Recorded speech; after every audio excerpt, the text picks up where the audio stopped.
students, and I'm Neeraj Gupta, presenting this series of video lectures on electrical measurement and instrumentation subject of second year. And here we are discussing Unit 5, and the topic of discussion is signal conditioning and data acquisition systems. Basically, signal conditioning and data acquisition systems are the part of the data collection circuit. Whatever data we acquire from sensors and various measuring devices needs to be collected at one place, and then after we need to process it out further for analyzing or for utilizing it into another circuitry for actuation purpose. So these are the contents of our lecture. That is introduction. Then we will talk about the components of signal conditioning, that is filtering, amplification, linearization, isolation, excitation, data acquisition further, and then the basic block description of a data acquisition system. So here we will start with the introduction part of this signal conditioning. The most analogous signals basically requires a lot of preparation. They need to be conditioned first. Conditioning means the beautification of the signal. The beautification of signal means there need not to be a noise, no particular random variations in the signals. It should be in measurable ranges. It should be linearized and should be isolated from various other interferences which are happening. So that specific process is known as signal conditioning. So as we see that before they can be digitized, the signal conditioning is the manipulation of signals in a way that prepares it for the next stage or further processing. There are so many applications which are involving environmental, structural measurements, temperature, vibrations, and various other data which is coming from the sensors. They specifically require signal conditioning before a data acquisition systems. For example, the thermocouple signal, which are having a very small voltages at the output. The thermocouple output is AT plus BT square. The output range is approximately in millivolts or microvolts. Before getting this to a measurable device, it needs to be amplified first. So for that, what we need to have an amplification stage. Similarly, other sensors such as resistance temperature detector, RTDs, thermistors, strain gauges, accelerometers, these are requiring excitations to operate. All of these preparation technologies are in the form of signal conditioning. The filtering is the main task performed by the signal conditioning, and then amplification, then linearization, then isolation, and then excitation.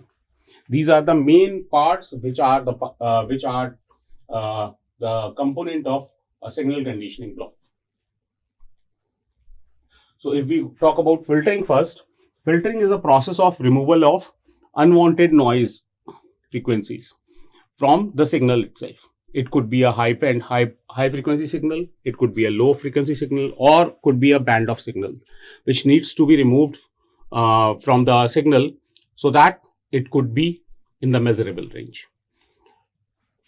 So here the unwanted noise frequencies are removed from the source signal. This is done before the signal is amplified to fed to the DAQ system, that is data acquisition system. In general, we are having analog filters. There are RC filters also, which can be formed to make low pass, high pass, and band pass filters. But in general, where these practices are being followed, analog filters are used. There are two specific components which could be a part of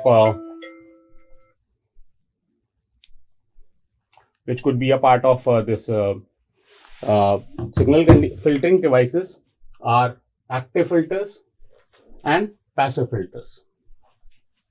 While active filters used components like op amps, while passive filters are consisting of R, C, such type of circuits, resistive, capacitive, inductive.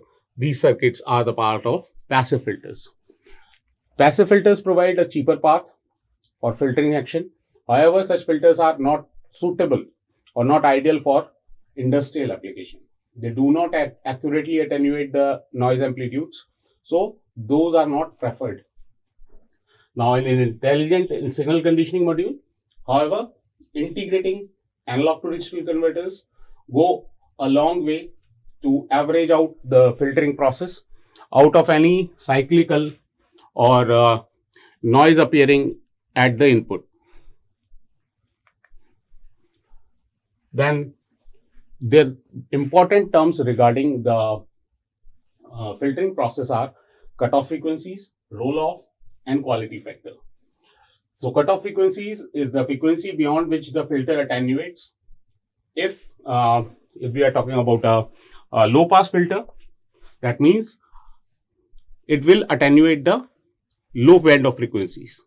It will attenuate the high band of frequencies, while it will pass off the low frequencies before the cutoff frequency. Similarly, for a high pass filter, what it will do?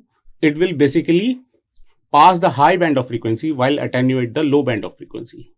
And in case of a band pass filter, the band of frequencies will only be passed, while remaining all other frequencies except that particular band of frequency will be rejected.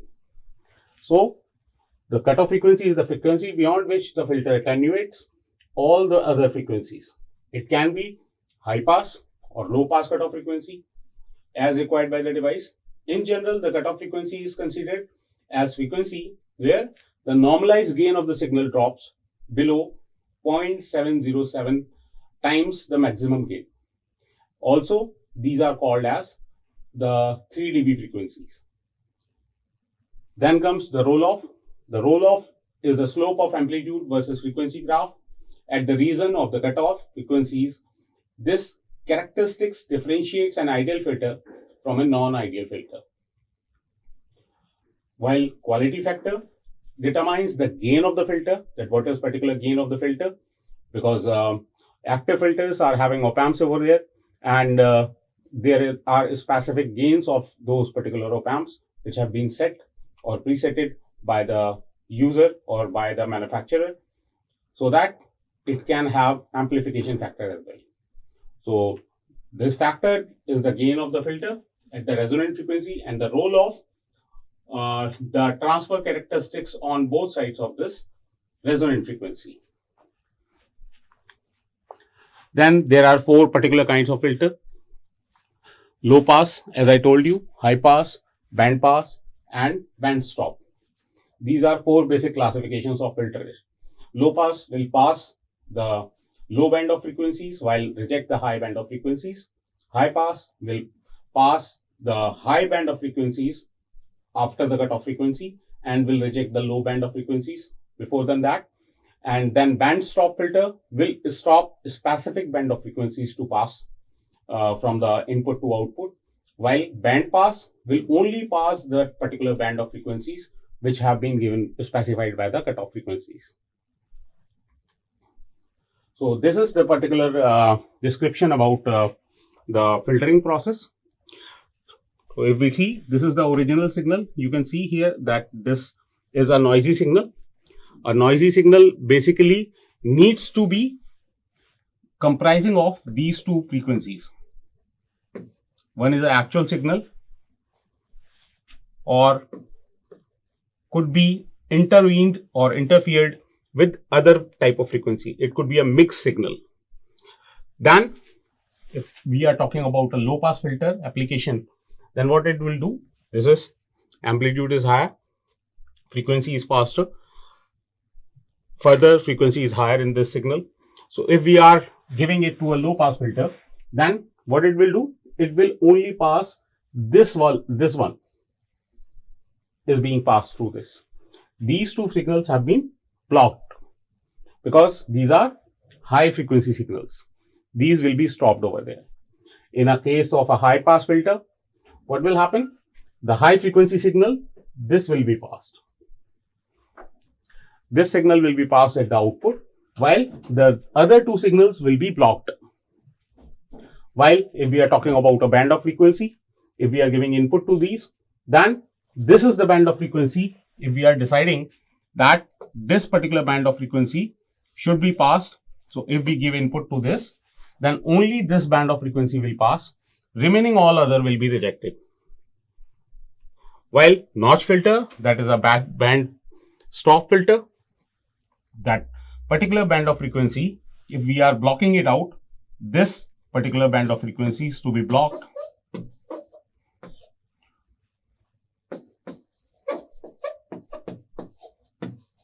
Then remaining all other signal will pass. This can be passed. This can be passed. But that particular blocked band of frequencies will be stopped by the filter itself. So, and this is the description that how it is being looked, that these are the low band of frequencies and it has passed, and after that the signal is getting down. So this particular frequency at which it is being shown, this is cutoff frequency of low pass filter.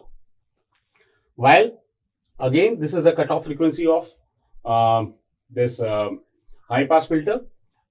Frequency below this belt will be rejected, and after this belt will be passed. So this is high pass filter. Band of frequencies are being passed. So particular band of frequency, there are two cutoff frequencies in this case, lower cutoff and higher cutoff. So two particular frequencies will be specified over here, and between these two frequencies, whatever band, signal is coming out there, that is this particular band, that will be passed only, and remaining all other signals will be rejected. While in case of a band stop, only that particular band of frequencies which was not allowed. So here also there will be two particular frequencies, lower cutoff and higher cutoff, and these two, beyond these two frequencies, all other signals will be passed, while this region or this band of frequencies will be rejected. So this is the description about the filtering process. I hope this makes clear to everyone. Then if we talk about a passive filter, that passive filter circuit is, as I told you, it's RC filter circuit, or simple R and C are connected in this fashion. If a specific analog input is being given to this circuit, what will happen? The output voltage will be given by the Vin equals to R2 upon R1 plus R2. Here, while the circuit of above RC low pass filter circuit, it can also be thought of as a frequency dependent variable potential divider circuit, because here what is we are doing, that is a voltage divider network or voltage divider expression. Here R1 plus R2 is the total resistance of the circuit. That is, this resistance is the total resistance,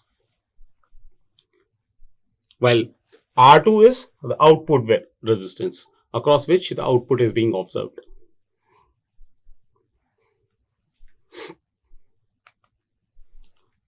Now next comes your high pass filter. High pass filter is the exact opposite of this. First, the capacitive component will be there, then there will be a resistive component of the circuit. A high pass filter is exact opposite of that low pass filter. The two components have been interchanged with their positions. Now the output signal now being taken across the resistor. In this arrangement, the reactance of the capacitor is very high at low frequencies, because X equals to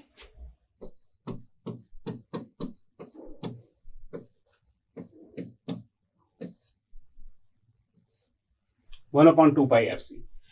If F is low, then obviously the reactance will go very high, and capacitor acts like an open circuit to those and blocks the input signals at the input voltage, and until the cutoff frequency is reached, which is specified by cutoff frequency Fc is reached. Above this cutoff frequency, the point of reactance of the capacitor has reduced sufficiently so as to now act more like a short circuit, allowing the input signal to pass directly to the output or to the resistor. So this is how we are blocking the low frequency component are passing the high frequency components. Then comes your band pass filter. Band pass filter basically is a combination of both low pass as well as high pass. So as you will see, this is a low pass circuit, and then there is a high pass circuit. The band pass filter can be used to isolate or filter out a certain band of frequency which lie in a particular band. The cutoff frequencies, or FC if you are specifying, there will be two particular frequencies. One will be a lower cutoff frequency, another one will be a higher cutoff frequency. So RC passive filter can be accurately controlled using just a single resistor in series with a non-polarized capacitor. Please pay attention. It is a non-polarized capacitor, depending upon which way around they are connected. We have seen that either a low pass or a high pass filter is obtained. One simple use of these type of passive filters is in audio amplification, where specific band of frequency are to be rejected or to be passed. This band notch and band pass are specifically used in communication itself. Though if we are using a loudspeaker to cross over the filter or pre-amplified tone controls, then that band of frequencies will be rejected. So by connecting or cascading together a single low pass filter circuit with a high pass circuit, we can produce another type of passive RC filter that passes a selected band of frequency, and remaining all particular band of frequencies will be, or range of frequencies will be eliminated. This new type of passive filter arrangement produces a frequency filter, which is even called as band pass filter for short. Then comes band stop filter. Now, band stop filter will be exact opposite of what band pass was. So here we see a low pass filter, a high pass filter.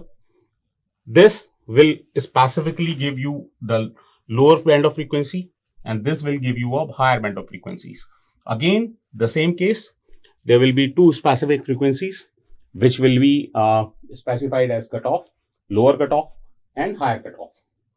Another frequency selective circuit that functions as exactly opposite way to the band pass, as we have looked before. Band stop filter is also known as band reject filter, passes all the frequency within the exception of those within the specified stop band. This particular band of frequencies will be rejected, remaining all will be passed. If the stop band is very narrow, if this cutoff frequency difference between lower and higher cutoff frequencies is very less, only a few hertz, then the band stop filter is more commonly known as notch filter, as its frequency response shows that of a deep notch with high selectivity, a steep side curve like this, which have been given over here.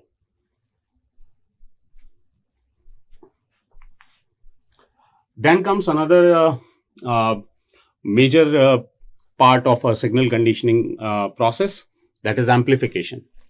So as we have talked that output of thermocouples, piezoelectric resistors, piezoelectric crystals and strain gauges sometimes is very less. That output is not even in the measurable ranges by the devices. So to bring that into a measurable ranges, what we need to have? We need to remove, we have removed the noise from the filtering stages. Further, we need to amplify those signals so that they can be brought into a measurable range. So it is a process by which an input signal of weak strength or low amplitude is converted into a signal of higher strength as to be readable. The signal conditioning amplification serves two basic main purposes: increase the resolution of input and increase the signal to noise ratio. So this can be done with the help of an amplifier. And basically, we specifically use the ADCs. A low level signal of the order of few millivolts is fed to a 12-bit ADC, analog to digital converter. There will be a loss of precision as a loss of resolution. The ADC resolution of this 12-bit ADC, there will be loss of precision as the resolution of the ADC is of the order of 2 millivolts. its resolution will be around 2 millivolts. However, if the signal is amplified to the order of 10 volts, that means if we increase the amplitude, then we get the maximum precision. The highest possible resolution can be achieved by amplifying the input signal. So input signal is amplified, high resolution will be achieved. And resolution specifically tells that what is the minimum amount of voltage in this case could be measured, so that the maximum input voltage swing equals to the maximum input range of the analog to digital converter. Another major function of amplification is to achieve the high signal to noise ratio. This SNR basically tells that whatever signal you are having, and in response to that, what noise component is available in that. So SNR specifies that signal value with respect to the noise is given by this SNR.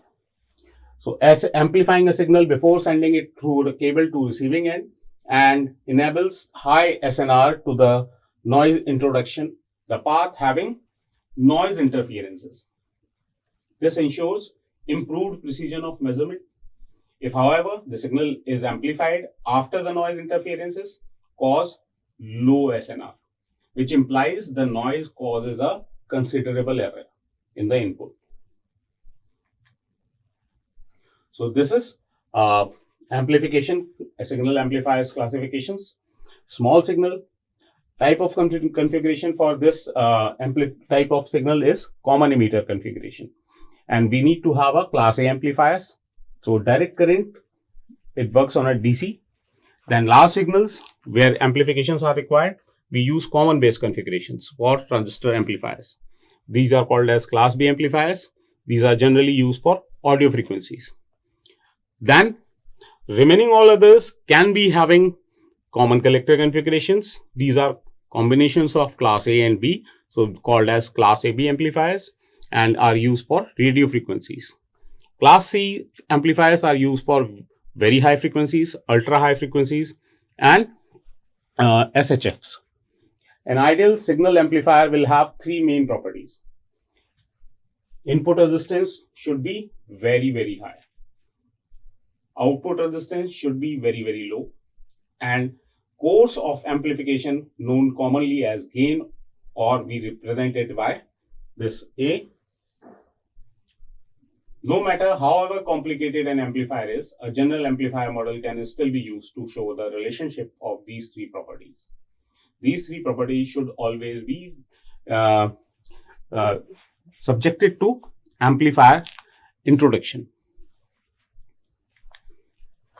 Then if we talk about this amplification parameters, then voltage gain is represented by output voltage upon input voltage, V out by V in. Current gain is output current upon input current, that is I out over I in. And power gain amplifiers are AP, represented by AV times AI, that is voltage gain, and current gain, multiplication of that. So small signal input is given to this gain amplification stage. This is amplification stage. There will be I current output, V current output, V voltage output. Then there will be a large output signal which will be produced then in comparison to the input stage with respect to the gain. So this is the gain of the amplifier stage. Then comes another important process of signal conditioning, that is linearization. If the signal is non-linear, obviously its measurement is difficult because it is very easy to mathematically model the linear systems, while it is not. It is always complicated for the systems to be for linear systems to be mathematically modeled. So modification of a system so that its output are approximately linear functions of its inputs. In order to facilitate analysis of the system, it is seen that sometimes the data output of transducer having a non-linear relationship with the phenomena. So a good example of such type of relationship is thermocouple. Those are non-linear. Such non-linear relationships needs to be linearized. So the results can be sent directly to the host PC directly without undergoing the linearization, as the signal is directly related to the measured phenomena. So we will wind up this lecture over here itself, and in next part we will be covering about the data equation systems and the remaining processes of the signal conditioning. Thank you.